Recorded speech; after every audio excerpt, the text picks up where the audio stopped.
What's up, Foot Clan? And welcome back to the dojo. Welcome back to the channel. If you're new here and you like what you see, don't forget to like, comment, and smash, and please smash that like button. And if you want to be in on the latest content here on the channel, such as in-depth analysis and live duels video, please subscribe for more content. All right, let's slice on into it. Yo, what's up, guys? It's your dude, the Shredder here, and welcome back. Yo, they dropped the ban list, and you know what? This time I'm kind of not upset with it, but nothing was a real shock. Like I said, I think a lot of people agreed that VFD needed to go. You know, double VFD by Virtual World just wasn't. People just weren't liking that, and it just wasn't the way that people wanted to see.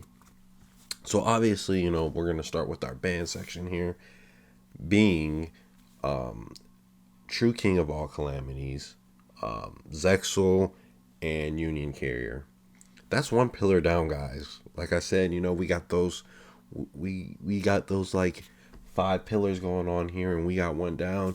And the Drytron ones are kind of crippled. They I don't know. They just can't do it. I don't think they can handle it. But let's start with what this means, and let's start with VFD.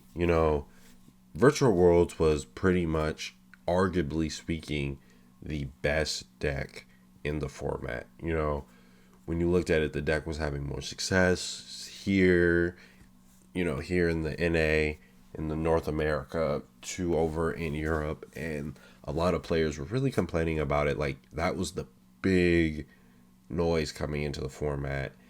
People really didn't want any more of VFD anymore. They wanted something else.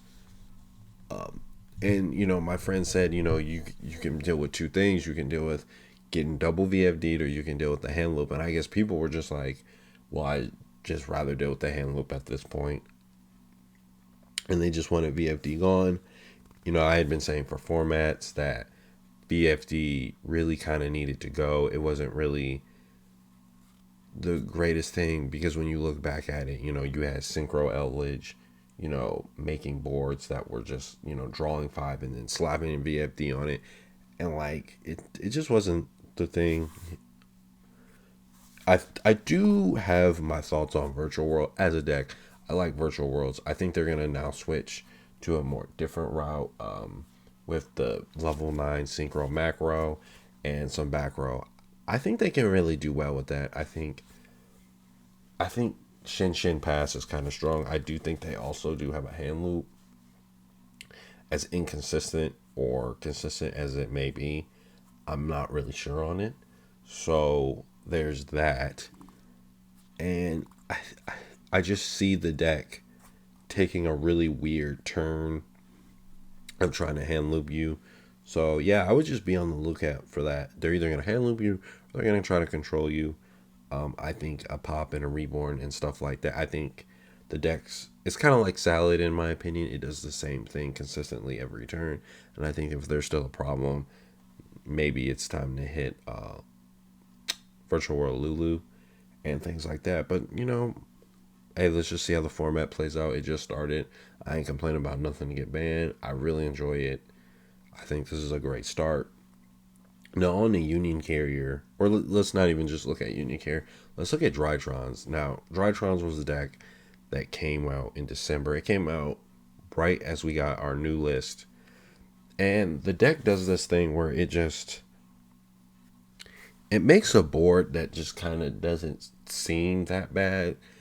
But the problem with the board was the fact that you could loop Benton again and again and again and again. And people just didn't like that. People didn't like it. On my list, I said I don't really think the deck should get hit, or it warrants a deck to get hit.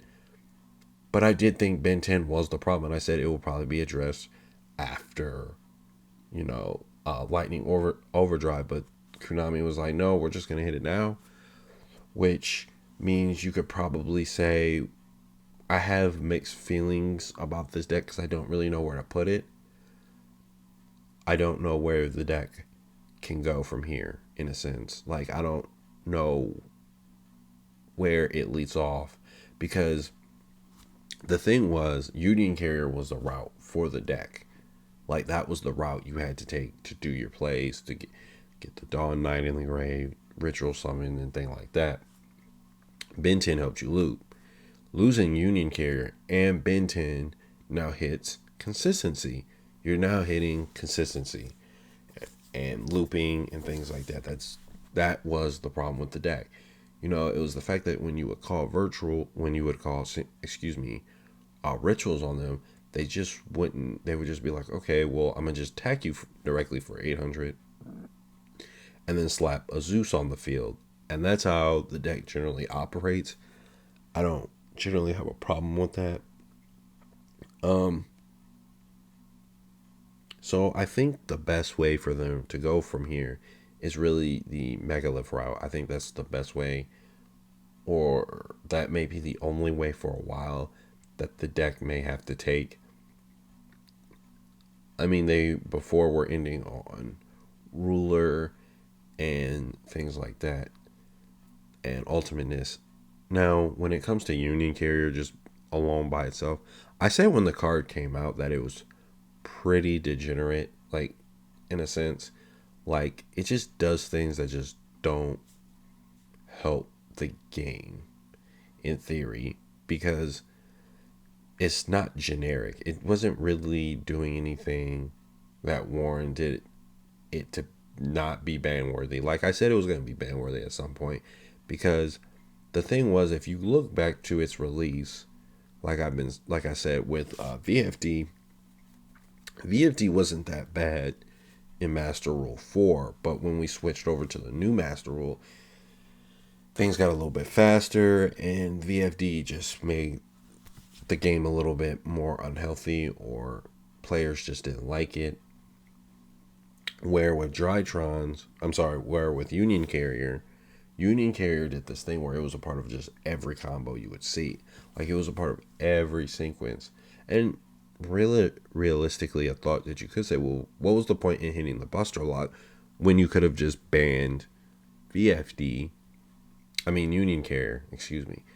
Well, my thought behind this is, the reason probably why they hit Union Carrier is because they didn't hit Union Carrier was because you wanted to sell Drytrons, to sell that money for the Genesis Impact, right? But you're like, well, that wouldn't make sense because now they're not going to do that now.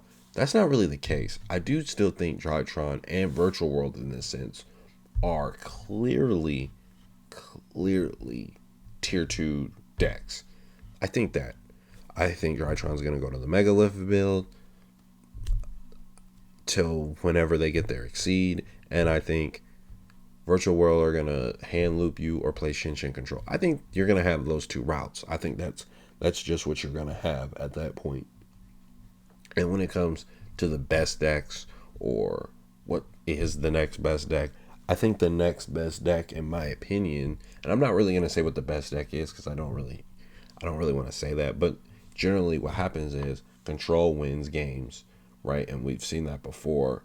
It just has the most amount of success. But when it comes to combo, I think the best combo deck is obviously Dragon Link.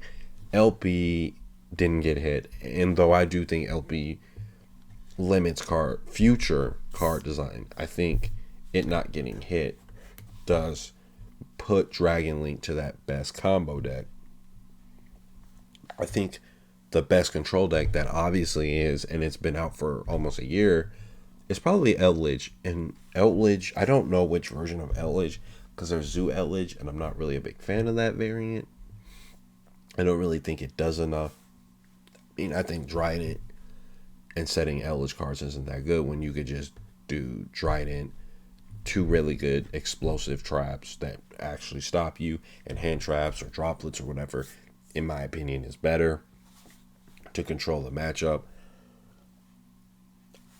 But I think the version that is going to take over is the Dragoons variant. You know, the format is open and it's more diverse, and you're going to start to see the true power of Dragoons. So the text you probably are going to see more come out are, people are going to probably play more droplets and 3 tactical talents, we are now entering a control to mid-range format.